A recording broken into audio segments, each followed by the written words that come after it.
Accept చేస్తాను, కానీ కొడుకుని మాత్రం యాక్సెప్ట్ చెయ్యను అని అంటానంటే ఎంత దారుణమైన విషయం అనేది పూర్తిగా చెప్పాలి. ఎందుకంటే ఉదయ్ భాస్కర్ అనే వ్యక్తి ఎవరైతే కుటుంబానికి సంబంధించిన భర్త ఉన్నాడో అతను నిన్ను మాత్రమే యాక్సెప్ట్ చేస్తాను, వికలాంగుడికి ఒక వికలాంగు కొడుకుని నేను యాక్సెప్ట్ చెయ్యను, అతన్ని ఎక్కడైనా హాస్టల్లో వదులుతావో ఎక్కడ వదులుతావో అతన్ని అక్కడ వదిలేసి నా ఇంట్లోకి రావాల్సిన అవసరం ఉంది, నా ఇంట్లోకి రావాలి అని అంటూ భర్త చెప్పడం అయితే జరుగుతుంది. పూర్తిగా కూడా ఇక్కడ ఒక ఉధృత వాతావరణం అయితే కనిపిస్తుంది.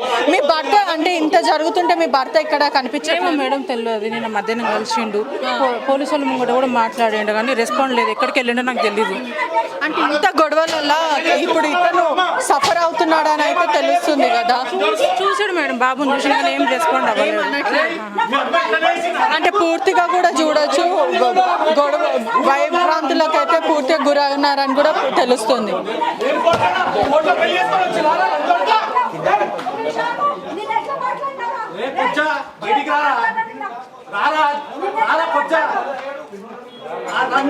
తెంగేసినాడు నువ్వు మొట్ట ఎక్కున్నావు ఇట్లా, నువ్వు ఎందుకున్నావురా, ఎందుకున్నావు, ఏం బిక్కున్నావురా?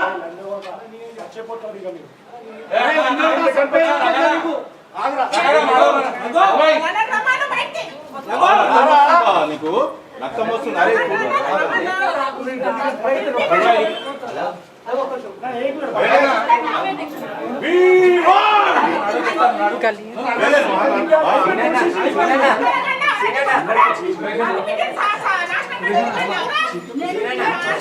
ఒక్క నిమిషం బ్రదర్, వాళ్ళ బ్రదర్ ఉన్నారు, ఎవరైనా ఒకసారి మాట్లాడతారా?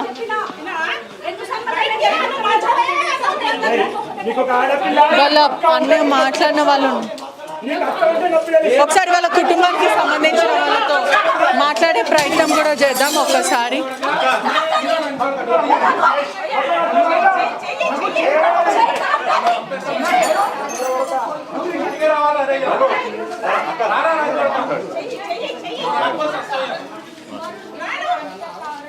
Okay right. ఎప్పుడు జరిగింది? నిన్నటి నుంచి కూర్చున్నాం మేము, ప్రశాంతంగా మాట్లాడదామని నిన్నటి నుంచి రిక్వెస్ట్ చేస్తున్నాం. రాత్రంతా ఎక్కడనే కూర్చుంది ఈ పిల్ల, రాత్రంతా ఎక్కడనే కూర్చుంటారు. ఎన్నిసార్లు ఇలా కూర్చుంటే అస్సలు వినలేడు. మాకు రిక్వెస్ట్ చేసినాం, మేము రిక్వెస్ట్ చేస్తే నోటికి వచ్చినట్టు మాటలు మాట్లాడిండు. ఆడవాళ్ళన్నా కూడా అసలు నాలెడ్జ్ లేకుండా నోటికి వచ్చిన మాటలు అన్న పడ్డది పిల్ల పాపం. కోర్టులో కేసు నడుస్తుంది కదమ్మా, మరి నడుస్తుంది. డైవర్స్ కేసు వేయలేడమ్మా, డైవర్స్ కేసు వేయలేడు. ఈ పిల్ల రావద్దని కూడా స్టే తీసుకురాలేదు. నిన్న రువాబ్గా మా ముందన్నాడు, నాకు డైవర్స్ వద్దు, ఈమె కూడా వద్దు, నేను డైవర్స్ తీసుకోను, ఈమెను వద్దులను కూడా, రెండింటి ఎటు కాకుండా చేస్తున్నాడు. ఈమె భార్య కావాలి, అలక్య కావాలి అని అంటున్నాడా? ఇప్పుడు ఏం అదేం చెప్పలేదు నిన్న. సరే అట్లేం ప్రాబ్లం లేనప్పుడు వచ్చి కూర్చొని మాట్లాడరంటే ఒప్పుకుంటలేరు. దానికి మీరు ఎందుకు వచ్చిండ్రో వెళ్ళిపోండి, ఇక్కడ ఏదన్నా కోర్టులో చూసుకోండి. భార్య కావాలి, కొడుకొద్దు, భార్య కావాలి, కొడుకొద్దు. అదే ఏమన్నా అంటే వాళ్ళిద్దరికి పుట్టిన వ్యక్తే కదా. అంతే అంతే. ఇప్పుడు ఇద్దరు వద్దు, ఇప్పుడు ఈవద్దు, బాబొద్దు, మా చెల్లెలు బ్రతికేం కావాలి అంటే ఎవరు కూడా వికలాంగులు పుడతారని కనరు కదా. అది ఎడ్యుకేటెడ్ అంట, మరి ఏ ఎడ్యుకేటెడ్ అని తెలియట్లేదు. నిన్న వచ్చినామండి, చాలా రిక్వెస్ట్ చేసాం. ఇదే పెద్ద అయినా వచ్చి నిన్న కాల్ పట్టుకున్నాడు. వద్దయ్యా, ఫ్యామిలీ బ్యాక్గ్రౌండ్ లో ఇట్లాంటిది ఏమైనా ఉందా? ఆల్రెడీ వీళ్ళ ఫ్యామిలీలో ఉన్నారు, ఉన్నారు. పసిపిల్లగాడు ఏం చేసిండు? అయినది ఏం తప్పు, భర్త కూడా ఉంటుంది కదా, బాధ్యత ఉంటుంది. ఇప్పటికీ కూడా బాబుని సఫర్ చేస్తున్నట్టే. నిన్నటి నుంచి అమ్మా వీళ్ళ యానివర్సరీ వచ్చి కలిపి 5 నిమిషాలు ఒకటే రిక్వెస్ట్ చేసినామండి. 5 నిమిషాలు మాట్లాడు మాతో ప్రశాంతంగా, అస్సలు వినలేదు. రాగానే వల్గర్ లాంగ్వేజ్ మాట్లాడు. అక్కడికి ఇల్లీగల్ అఫైర్స్ అట్లా ఏమో ఇంకా కూడా పోలీసు వాళ్ళు కేసు తీసుకుంటలేరు మేడం, న్యాయం జరుగుతలేదు. అంటే పోలీసులు కూడా స్పందించట్లేదా దీనిపైన? లేదు, వీళ్ళు మొత్తం ఫాల్స్ అలిగేషన్ పెట్టారు.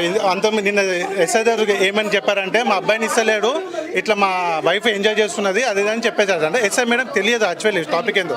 అయితే బాబుని చూసిన తర్వాత మొత్తం ఫాల్స్ కేసు పెట్టి మీరు ఇక్కడ కేసు పెట్టడానికి వచ్చారని చెప్పి తిట్టి వెళ్ళగొట్టింది. మీరు ఏదున్నా కోర్టులో చూసుకొని చెప్పి మేడం కూడా గత 7 సంవత్సరాల నుంచి మీరు కోర్టులో మాట్లాడుతున్నారు. మా మధ్యవర్తులు మాట్లాడారు, అందరూ మా కులస్తులు మాట్లాడారు, చాలాసార్లు రిక్వెస్ట్ చేశారు వాళ్ళు. మా కులస్తులు కూడా చాలాసార్లు రిక్వెస్ట్ చేశారు, కూర్చొని మాట్లాడుకుని పిలుస్తారు. ఇక్కడ వరకు పిలిచి ఏం చేశారంటే అప్స్కోండ్ మన కుర్మ సంఘం ఎమ్మెల్సీ గారు కూడా పిలిచి మాట్లాడదామమ్మా రండి అని చెప్పి మేము అందరం కూర్చున్న తర్వాత అక్కడ వస్తా అని చెప్పి అప్స్కోండ్. అంటే కేవలం వికలాంగుడుగా పుట్టిన కొడుకు వల్లనే భార్యను వద్దు అంతే. అబ్బాయి వద్దు, అమ్మాయి ఓకే. అంటే అబ్బాయిని ఏం చేయాలంటే చంపేయాలా, లేకపోతే ఏం చేయాలి? చెప్పడు చెప్పండి ఏం చేయాలంటే చెప్పాడు, రీజన్ చెప్పాడు. నాకు అబ్బాయి వద్దు, మీరు రండి, నువ్వు రా అంటాడు. ఇద్దరికి పుట్టిన అబ్బాయినా ఇట్లా వద్దంటాడు. ఇప్పుడు వికలాంగుల పుట్టంగా వాళ్ళ చేతిలో ఉండదు కదా, ఇంకా వాళ్ళని ఇంకా చాలా మంది దగ్గరికి తీస్తారు. ఆయన కన్న ప్రేమ ఉండదా అతనికి?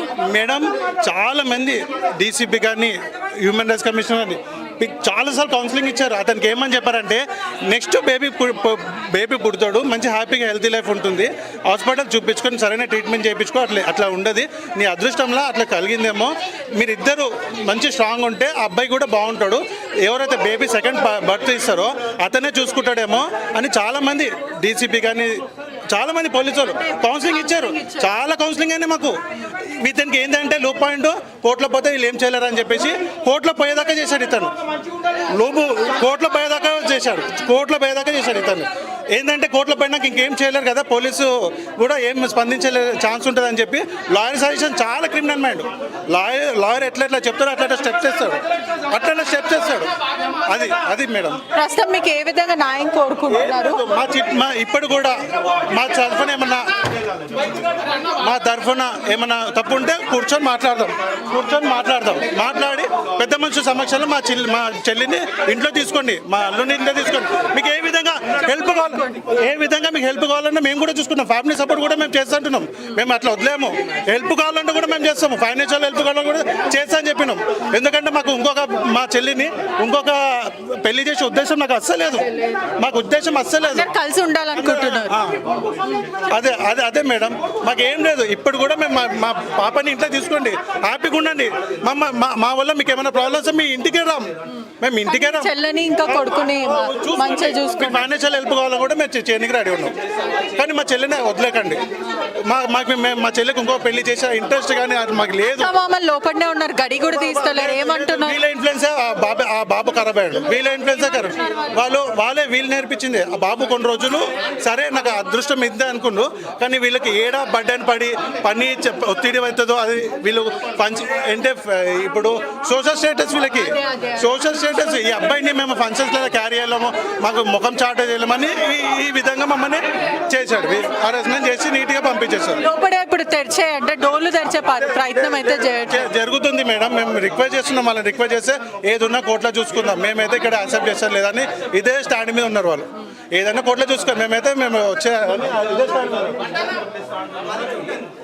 కూడా మనం ఒక్కసారి ఇక్కడ చూడొచ్చు. కూడా ఉధృత వాతావరణం అయితే కనిపిస్తుంది. ఒకవైపు అత్తమామలతో మాట్లాడే ప్రయత్నం చేస్తుంది అలేకే, అయినప్పటికీ కూడా వాళ్ళు డోర్లు ఓపెన్ చేయని పరిస్థితి అయితే ఉంది. పూర్తిగా కూడా ఒకసారి మనం చూడొచ్చు, విండోస్ బ్రేక్ అయితే చేశారు. ఇక్కడ లోపల మాట్లాడే ప్రయత్నం అయితే చేస్తున్నారు. ఒకసారి ఇక్కడ అంటే ఇంతమంది వస్తున్నారు కదా, ఒక్కసారి మాట్లాడే ప్రయత్నం చేయొచ్చు కదా మీరు.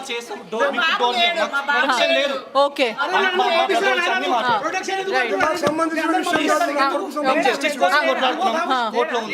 మీ బ్రదర్ వాళ్ళు ఎక్కడ ఉన్నారు? మాట్లాడండి, అసలు మీకు ఏమైతుంది చెప్పండి. అంటే చూడొచ్చు కూడా ఇక్కడ లోపల ఉన్న వాళ్ళు భయప్రాంతులకు గురవుతున్నారని వాళ్ళు చెప్పడం అయితే జరుగుతుంది. ఒకవైపు కూడా మనం ఇక్కడ విజువల్స్ లో కూడా చూడొచ్చు, పూర్తిగా ఉధృత వాతావరణం అయితే కనిపిస్తుంది. ఒకవైపు వాళ్ళ హస్బెండ్ మాత్రము అబ్స్కాండింగ్ అని అయితే చెప్పొచ్చు. మనం మొత్తం మీద అయితే ఒకసారి వాతావరణం కూడా విజువల్స్ లో చూడొచ్చు. వాళ్ళ హస్బెండ్ మాత్రం నిన్నటి నుంచి అలేకే గత 2 రోజుల నుంచి రాత్రి వేళ కూడా ఎన్ని రోజుల నుంచి కూర్చున్నారు నేను ఇక్కడ? నిన్నటి నుంచి వచ్చినట్టు నిన్న రాత్రి అంతా కూడా మీరేమవుతారు? అలేక్ మదర్ని అయితే ఇప్పుడు ఏంటంటే ఇప్పుడు కోర్టుల కేసు నడుస్తుంది, అయినా మీరు ఎందుకు ఇక్కడ రావాల్సి వచ్చింది? 8 ఏళ్ళు అయిపోతుంది భరించలేక. ఎన్ని రోజులు కోర్టు అంటే ఎన్ని రోజులు కోర్టు అంటే ఇటు చేయడు అటు చేయడు, నువ్వు ఇట్లనే ఉండాలి నేను ఇట్లనే ఉండాలి అన్న మాట సమాధానం చెప్తున్నా. అంటే ఆడపిల్ల నాకు ఎంత బాధ ఉంటుంది నాకు లైఫ్. అట్లా ఆయనకు సేఫ్టే, ఆయన మగవాడు ఏడలిలవాడే రాజ్యమే. మరి నా పిల్ల నా లైఫ్ నేను నాది గడిచిపోయినా కానీ నా పిల్ల నేను జాబ్ చేస్తుందా? ఎక్కడ చేస్తుంది నా పాప? ఆ పిల్లోడికే సేవ చేయవలసి వస్తుంది. ఇంకెక్కడ చేస్తుంది అట్లా అన్నప్పుడు నేను ఇన్ని రోజులు భర్త అడుగుతున్నాడు కదా, మరి పూర్తిగా కూడా తన కొడుకును వదిలేస్తారా నేను యాక్సెప్ట్ చేస్తా అని అంటున్నాడు. మరి భార్య ఏమంటుంది? నాకు కనకాడుపు నా పిల్లగాడు కావాలి నువ్వు కావాలి, నా పిల్లగాడు కావాలి నువ్వు కావాలి అంటుంది. ఏమంటుంది? వదులుకోను బాబు, నేను కూడా సేవ చేసుకుంటాను, నువ్వేం టెన్షన్ తీసుకోకు. నాకు ముద్ద అన్న పెట్టి నా పిల్లగాని చూసుకో, నువ్వు మంచిగా ఉండు ఇట్లా అంటుంది. ఫినాన్షియలీ కూడా మీరు సాధిస్తా, మీరు హెల్ప్ చేస్తా అని కూడా అంటున్నారు కదా. ఎవరు నేను రాసిస్తాను, ఏం రాసిస్తాను? ఫినాన్షియలీ కూడా బాబుకి ఏమైనా కావాలంటే మేము కూడా చూసుకుంటామని అలాగే తల్లిదండ్రులకు కూడా మీరు చెప్తున్నారు కదా. చెప్పినాము. మరి ఇంకేంది మీ వాడు వద్దంటుండు, అస్సలు వద్దంటుండు. ఇక మదరు వాళ్ళ ఫాదరు అయితే వాళ్ళ మరిది కూడా ఎక్కువ మటుకు ఇన్వాల్వ్ చేసి ఆ పిల్లగాని ఆయన ఇట్లా వాష్ చేసేస్తారు బ్రెయిన్. నాదేం లేదు. చెప్పండి చెప్పండి. మనం కిందికి పోతే వాళ్ళు డోర్ తెరుస్తారు. ఒక్క నిమిషం అయితే పూర్తిగా కూడా ఒకసారి మనం విజువల్స్లో చూడొచ్చు. ఉధృత వాతావరణం అయితే కనిపిస్తుంది. మొత్తం మీద కూడా అలేఖ్యకి న్యాయం జరగాలంటూ వాళ్ళ చుట్టాలు కానీ వాళ్ళ అక్కడ ఉన్న వాళ్ళందరూ స్థానికులు, అంటే అలేఖ్యకి సంబంధించిన చుట్టాలు, వాళ్ళ అన్నదమ్ములు, వాళ్ళందరూ కూడా న్యాయ పోరాటం చేస్తాం, మేము ఇక్కడ నుంచి కదిలేదే లేదు, భర్త వచ్చి ఖచ్చితంగా మాకు చెప్పాలి అని అంటున్నారు. పూర్తిగా కూడా ఇక్కడ కరెంటు కట్ చేసే ప్రయత్నం అయితే చేస్తున్నారు. కుటుంబాలు